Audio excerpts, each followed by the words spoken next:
చైతన్య ప్రసారం. నమస్కారం, మన ధర్మం కార్యక్రమానికి స్వాగతం. ఇవాళ మన ధర్మం కార్యక్రమంలో మన ధర్మ సందేహాలను నివృత్తి చేసేందుకు మనతో పాటు ఉన్నారు ప్రముఖ ఆధ్యాత్మికవేత్త ఆచార్య శ్రీ తాడేపల్లి పతంజలి గారు. గురుగారు నమస్కారం. నమస్కారం అమ్మా. గురుగారు, ఈరోజు మాస శివరాత్రి. ప్రతి నెల వచ్చే ఈ మాస శివరాత్రి రోజున శివారాధన తప్పనిసరిగా చేయాలా? ఈ రోజు చేసే శివారాధన వల్ల ఎటువంటి ఫలితాలు వస్తాయి? శివుడికి సంబంధించి మనం చాలాసార్లు చెప్పుకుంటున్నాం. ప్రధానమైనటువంటిది మనం ఆ మాఘమాసంలో వచ్చేటువంటి శివరాత్రి. అదే కాకుండా ప్రతి నెల కూడా చతుర్దశి తిథి, ఆ తిథి నాడు మాస శివరాత్రి అనేది జరుపుకుంటూనే ఉండాలి. ఎందుకంటే కొన్నిటికి పునరుక్తి దోషం ఉండదు. కొన్ని పదాలు పదే పదే చెబుతూ ఉంటే ఆలంకారికులు ఏమంటారంటే పునరుక్తి దోషము అంటారు. అంటే పదే పదే అదే పదం చెప్తున్నావు ఏమిటని. కానీ దైవ విషయంలో, అందున శివుడి యొక్క విషయంలో పునరుక్తి దోషం ఉండదు. అందువల్ల మాస శివరాత్రి ప్రతి నెల కూడా ఏ రకంగా మనం పూజా విధానం జరిపించుకుంటాము, ఆ రకంగానే ఈ మాస శివరాత్రి నాడు కూడా స్వామివారిని భక్తితోటి పూజించాలి. శివుడే ఆరాధించి, శివుడే ఈ లోకం మొత్తాన్ని నడుపుతున్నాడు అనేటువంటి హృదయపూర్వకమైనటువంటి నమ్మకంతో శివారాధన గనక చేస్తే, అసలు శివరాత్రి నాడు జరిపితే ఎటువంటి ఫలితం నీకు వస్తుందో, మాస శివరాత్రి నాడు కూడా అటువంటి ఫలితమే మనకి తప్పకుండా లభిస్తుంది. కనుక మాస శివరాత్రి అనేటువంటిది ప్రతి వాళ్ళు కూడా ఆ దైవం మీద విశ్వాసం ఉన్నటువంటి వాళ్ళు జరుపుకోవటం చాలా మంచిది. గురుగారు, ఇక మరో సందేహం. రాశి చక్రంలో ముందుగా వచ్చేది దక్షిణాయనం, కానీ పలుకుబడిలో ముందుగా ఉత్తరాయణం, తర్వాత దక్షిణాయనంగా మనం ప్రస్తావిస్తూ ఉంటాం కదా, ఎందుకు దక్షిణాయనాన్ని ముందుగా ప్రస్తావించరు? అయనము అంటే మార్గము. ప్రధానంగా మనకి మన హిందూ సంప్రదాయం ప్రకారం 2 అయనాలు ప్రసిద్ధిలో ఉన్నాయి. ఉత్తర అయనము, దక్షిణ అయనము. దాన్నే సంధి కలిపితే దీర్ఘంగా ఉత్తరాయణము, దక్షిణాయనము అంటున్నాం. అయితే రాశి చక్రంలో కర్కాటక రాశి ముందు వస్తుంది, తర్వాత మకర రాశి తర్వాత వస్తుంది. సూర్య భగవానుడు కర్కాటక సంక్రమణం చేసినప్పుడేమో దక్షిణాయనం వస్తుంది, మకర సంక్రమణం చేసినప్పుడేమో ఉత్తరాయణం వస్తుంది. మనం మొదటగా ఏదొస్తే దాన్నే మొట్టమొదట చెప్పవలసి ఉంది. నిజానికి మొట్టమొదట సూర్యుడు సంక్రమణం చేసేటువంటిది కర్కాటక సంక్రమణం కనుక మొట్టమొదట మనం దక్షిణాయనం అని చెప్పాలి. పలుకుబడిలో దక్షిణాయన ఉత్తరాయణాలు అని చెప్పాలి. కానీ మనం ఏమని చెప్తామంటే ఉత్తరాయణ దక్షిణాయనం అని చెప్పి అందరం కూడా ఉత్తరాయణాన్ని ముందు తీసుకొస్తాం, దక్షిణాయనాన్ని తర్వాత చెప్తాం. రాశిచక్రంలో మొదటగా దక్షిణాయనం ఉన్నప్పటికీ ఎందుకనంటే మంగళాదీని మంగళ మధ్యాని మంగళాంతాని, ఇదే జీవితం యొక్క పరమార్థం. శుభంతో ప్రారంభించాలి, శుభం మధ్యలో ఉండాలి, శుభంతో జీవితాలు ముగియాలి. ఎప్పుడు కూడా మనం మాట్లాడేటువంటి మాటలు. అందువల్ల దక్షిణాయనాన్ని మొట్టమొదట మనం పలకం. అంటే అది అశుభం అని కాదు అక్కడ అర్థం. ఉత్తరాయణంలో అయితే విశేష దేవతారాధన చేస్తాం, అది పగటి సమయం దేవతలకి. దక్షిణాయనంకి వచ్చేసరికి దేవతలకి నిద్రా సమయం, రాత్రి సమయం. అందువల్ల దానంత ప్రశస్తి ఈ దక్షిణాయనానికి లేదు. ఎందుకంటే పితృపక్షాలు, ఈ పూజలు ఇవన్నీ కూడా దక్షిణాయనంలోనే మనకి ఎక్కువగా వస్తాయి. ఇది ప్రధానంగా దక్షిణాయనం ఉపాసన కాలం కింద చెప్తారు. అయితే దక్షిణాయనంలో కూడా విశిష్టమైనటువంటి పండగలు ఉన్నాయి, లేకపోలేదు. శ్రీకృష్ణ జయంతి కానివ్వండి, అమ్మవారికి సంబంధించినటువంటి దసరా నవరాత్రులు కానివ్వండి, ఇట్లాంటివన్నీ కూడా విశేషమైనటువంటి పూజలు కార్యక్రమాలు ఇవన్నీ కూడా దక్షిణాయనంలో ఉన్నాయి. కానీ దక్షిణాయనం అనేటువంటిది పితృదేవతలకి ప్రధానంగా సంబంధించినటువంటి కాలం. అందువల్ల అది ఎందుకనంటే పితృదేవతలు అంటే చనిపోయినటువంటి వారు కాబట్టి, ఆ చనిపోవటం అనేటువంటిది ఒక అశుభము అనేటువంటిది మన సంస్కృతిలో నాటుకుపోయి ఉంది. కాబట్టి తెలుగువాడు కానివ్వండి, ఈ సంస్కృతి తెలిసినటువంటి వాడు కానివ్వండి, మొట్టమొదట పితృపక్షాలకి సంబంధించినటువంటి దక్షిణాయనాన్ని మొదటగా పలకటం ఇష్టం లేక ఉత్తరాయణ దక్షిణాయనాలు అని పలకటం ప్రారంభించాడు. మొదటగా వాడు పలికిన దాన్ని చాలామంది పలికారు కాబట్టి క్రమంగా ఈ జాతి మొత్తం కూడా ఇదే బాగుందని చెప్పి ఉత్తరాయణ దక్షిణాయనాలు అంటున్నారు. కానీ దక్షిణాయన ఉత్తరాయణాలు అంటారు, అంటే తప్పేమీ లేదు. కానీ సరే, గతానుగతికో లోకః, ఒకడు మంచివాడు ఏ మార్గంలో వెళ్తాడో మిగతా వాళ్ళందరూ కూడా అదే మార్గంలో వెళ్తారనేటువంటి భగవద్గీతాకారుని యొక్క మాటని అనుసరించి లోకంలో అలా ప్రసిద్ధి చెందింది. గురువుగారు, యముడికి సంబంధించి పాండవులలో 4వ వాడైన నకులుడికి ఒక సందేహం వచ్చింది. ఆ సందేహాన్ని ఎవరు తీర్చారు? దాని ప్రత్యేకత ఏమిటి? బాగుందమ్మా. ఇది భారతంలో కాదు కానీ విష్ణు పురాణం అని ప్రసిద్ధి చెందినటువంటి ఒక పురాణం ఉంది. ఆ విష్ణు పురాణంలో నకులుడికి, పాండవుల్లో 4వ వాడైనటువంటి నకులుడికి ఈ యముడికి సంబంధించి ఒక సందేహం వస్తుంది. సరే, సందేహాలు తీర్చగలిగినటువంటి వారు ఎవరున్నారు ఆ రోజుల్లో?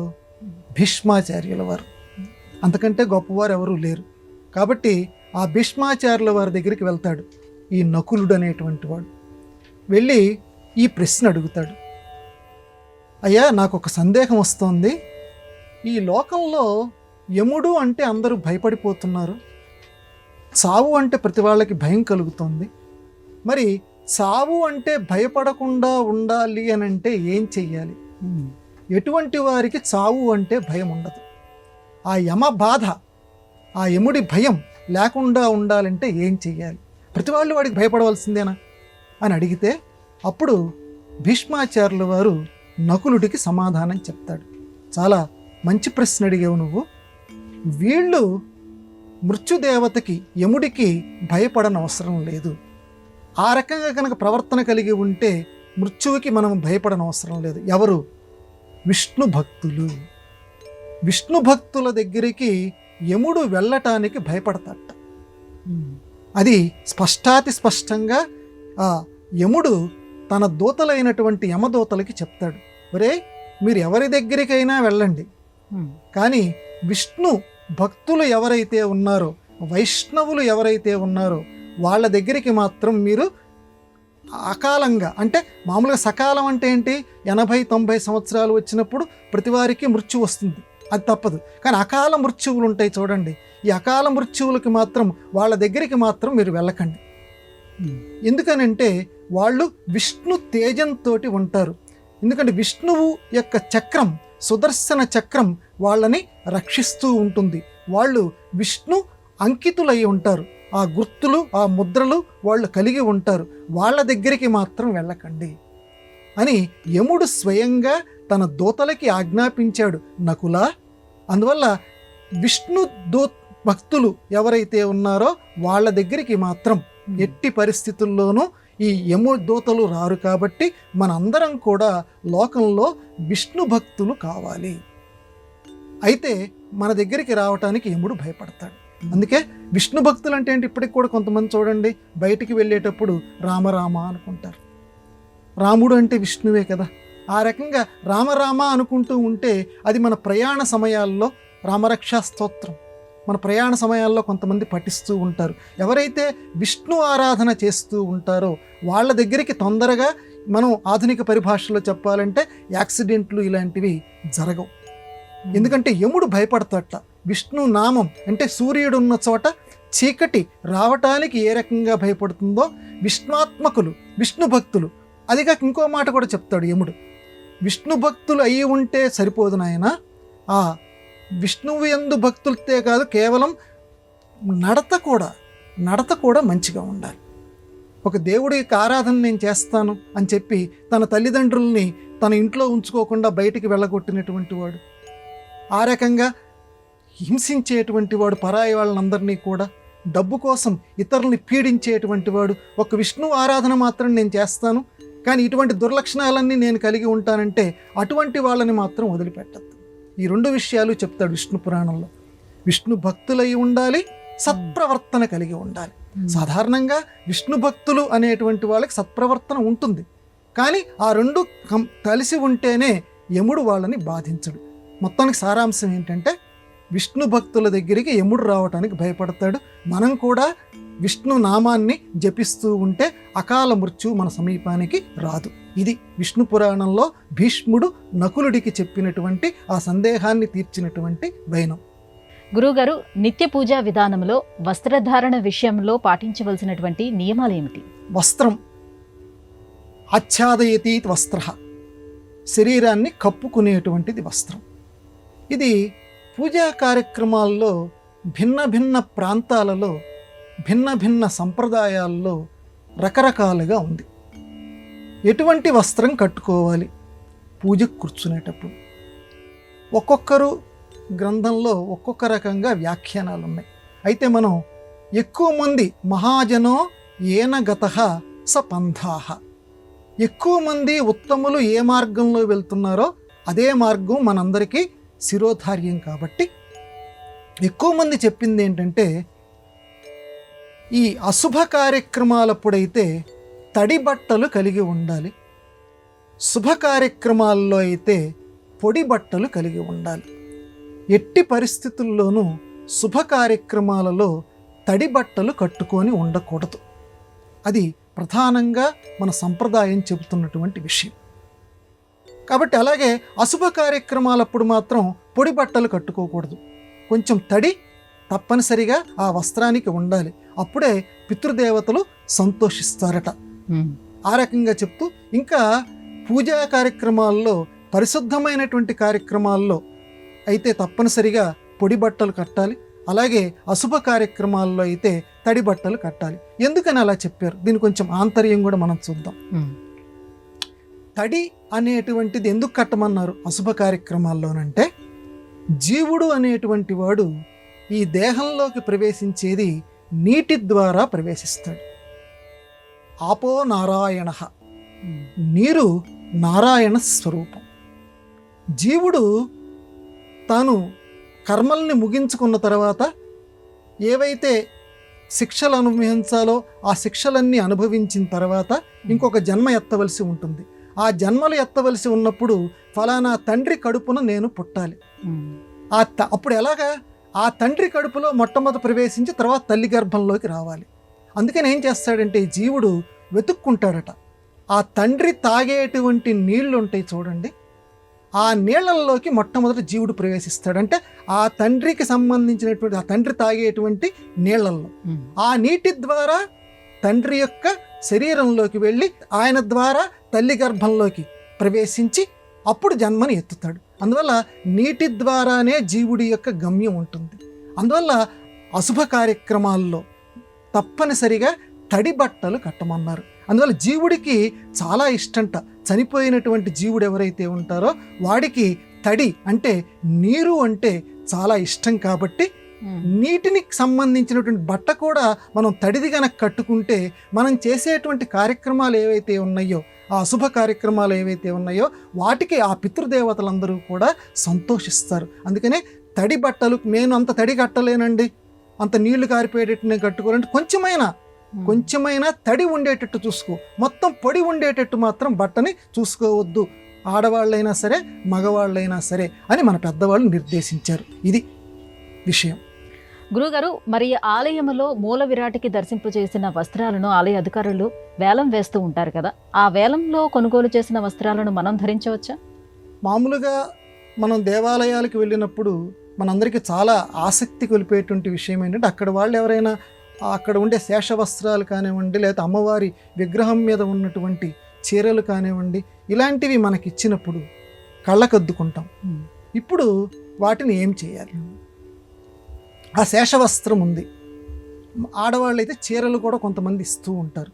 ఏం చేయాలి? అది మనం కట్టుకోవచ్చు, ఆడవాళ్ళు ఆ చీరను కట్టుకోవచ్చు. అది అమ్మవారి యొక్క శరీరాన్ని తాకినటువంటి చీర. ఆ శేషవస్త్రం స్వామివారి యొక్క శరీరాన్ని తాకినటువంటి వస్త్రం, దాన్ని ఇస్తున్నాం.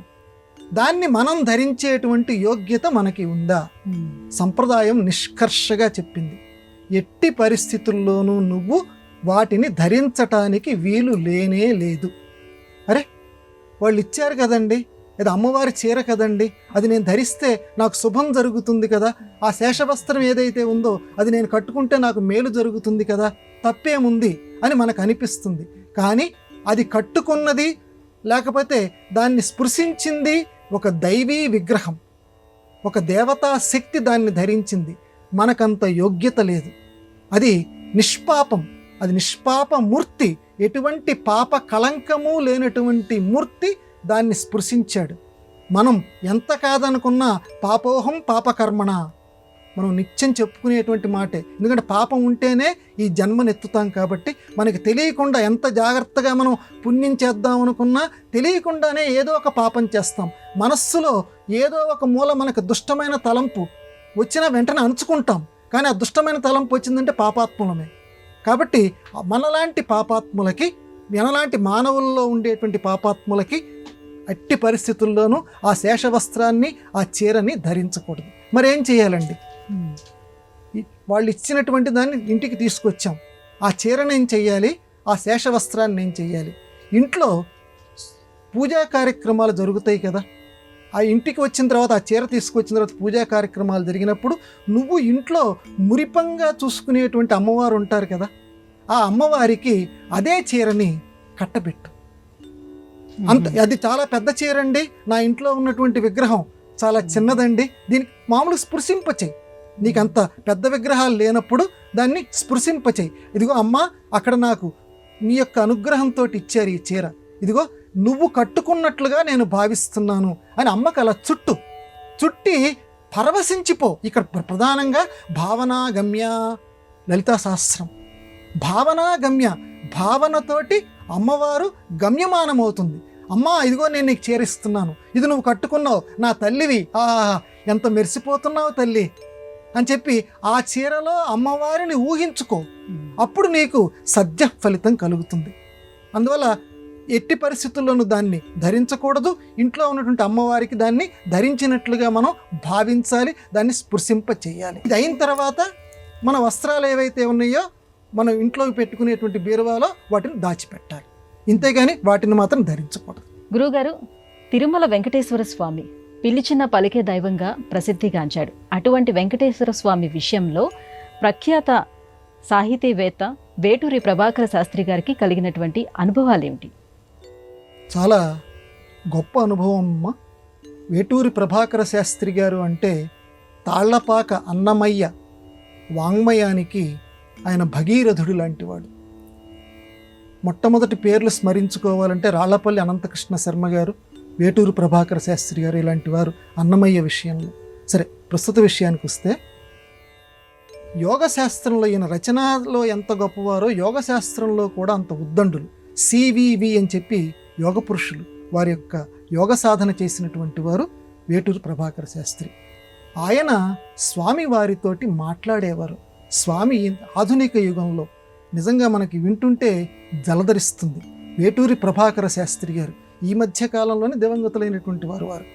అటువంటి వారు స్వామివారితో మాట్లాడినటువంటి వారు. ఎట్లా అండి? దీనికి స్పష్టంగా ఆధారం కూడా ఉంది. ఒకసారి తాళ్లపాక అన్నమయ్య యొక్క వర్ధంతి సభలు తిరుపతిలో జరుపుతున్నారు. రాజమన్నారని చెప్పి ఆ కాలంలో చాలా గొప్పవారు, వారు అధ్యక్షత వహించారు. టంగుటూరి సూర్యకుమారి గారు పాట పాడటానికి సిద్ధంగా ఉన్నారు. బ్రహ్మాండంగా ఆకాశం అంతా ముసురు కమ్మేసింది. బహిరంగంగా పెట్టారు ఆ సభ. ఆకాశం అంతా జనం బాగా వచ్చారు. ఆకాశం అంతా ముసురు కమ్మేసింది. ఇక కొద్దిసేపట్లో, ఇక కొన్ని నిమిషాల్లో బ్రహ్మాండమైనటువంటి వాన పడబోతోంది అన్న సూచన అందరికీ తెలిసిపోయింది. సభ మొత్తం రసాభాస అయిపోతుంది. ఆ సమయంలో వేటూరి ప్రభాకర శాస్త్రి గారు ఆ మైకు ముందుకొచ్చి, ఎంత యోగ పురుషుడో చూడండి, మైకు ముందుకొచ్చి అందరూ చూస్తూ ఉండగా, అయ్యా, మనం స్వామివారి యొక్క భక్తుడైనటువంటి, స్వామివారి నందకాంశ సంభూతుడైనటువంటి అన్నమయ్య యొక్క సభని మనం జరుపుతున్నాం. ఎట్టి పరిస్థితుల్లోనూ ఈ సభ విఘ్నం కావటానికి వీల్లేదు. మనందరం ఒకే మనస్సుతోటి వాన ఆగాలి అని చెప్పి స్వామివారిని ప్రార్థిద్దాము. స్వామి మన మొరను వింటాడు. స్వామి, మా మొరను విను. ఈ కొద్దిసేపు మాత్రం, ఈ సభ జరిగేంతసేపు మాత్రం వాన ఆగిపోవాలి. అందరూ చూస్తూ ఉండగా అప్పటిదాకా ముసురు పట్టినటువంటిది మేఘాలు ఎక్కడికక్కడ చెదిరిపోయి ప్రశాంత వాతావరణం ఏర్పడింది. అందరూ దిగ్భ్రాంతులైపోయారు. అంతటి సిద్ధపురుషులు. అలాగే ఒకసారి అక్కడ ఉండేటువంటి, ఆనాటి కాలంలో ఉండేటువంటి ఒక పిఏ గారిని వేటూరు ప్రభాకర శాస్త్రి గారు, నాకు ఏకాంతంగా స్వామివారి దర్శనం ఇప్పించండి, ఎవరూ రావటానికి వీల్లేదు, అట్లాంటి అవకాశం నాకు కలిగించండి అన్నారు. ఈయన యొక్క శక్తి తెలుసు కాబట్టి ఆనాటి ముఖ్య అధికారిని, అంటే దేవస్థానం లోపలికి అనుమతులను ఇప్పించగలిగినటువంటి అధికారిని, నాకు ఏకాంతంగా స్వామివారి దగ్గర ఉండే అవకాశం ఇప్పించండి అంటే ఇంకెవరు రాకూడదు. ఈయన యొక్క సత్తా తెలిసినటువంటి అధికారి, ఇది కూడా అందరికి బహిరంగమే, ఎవరిని రానివ్వకుండా ఆయన్ని అలా లోపలికి పంపించారు స్వామివారి దగ్గరికి. పంపించి ఈయన కూడా, ఈ అధికారి ఏంటి ఈయన గురించి ఇంతమంది గొప్పగా చెప్తున్నారు, ఇది నిజమా కాదా అని చెప్పి విందామని చెప్పి తలుపు వేసేసారు. తలుపు వేసేసి మీరు వెళ్ళండి అన్నాడు.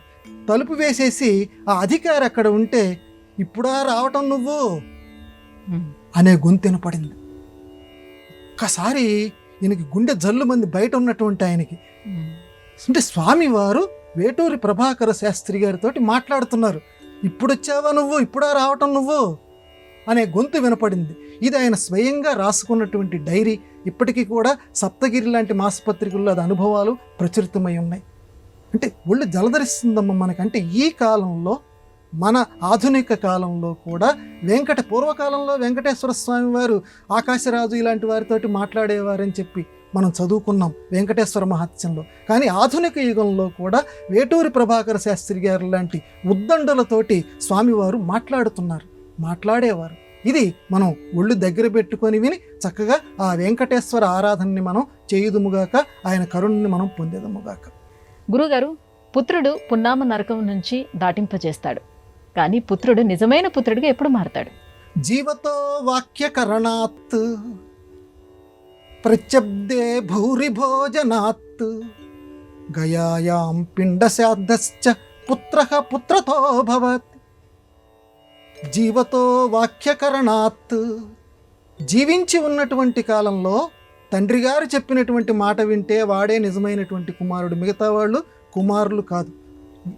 రెండవ లక్షణం ప్రత్యబ్దే భూరి భోజనాత్, తండ్రి గారు చనిపోయిన తర్వాత ప్రతి సంవత్సరం తండ్రి గారికి సంబంధించినటువంటి ఆబ్దికం ఏదైతే ఉందో ఆ ఆబ్దికం నాడు భూరి భోజనాత్ విపరీతంగా భోజన దానం చేయాలట, అన్నదానం చేయాలి తండ్రి గారి పేరు మీదుగా. పితృదేవత సంతోషిస్తాడు, తండ్రి గారు సంతోషిస్తాడు. అలా చేయగలిగినటువంటి వాడే కుమారుడు అంటారు.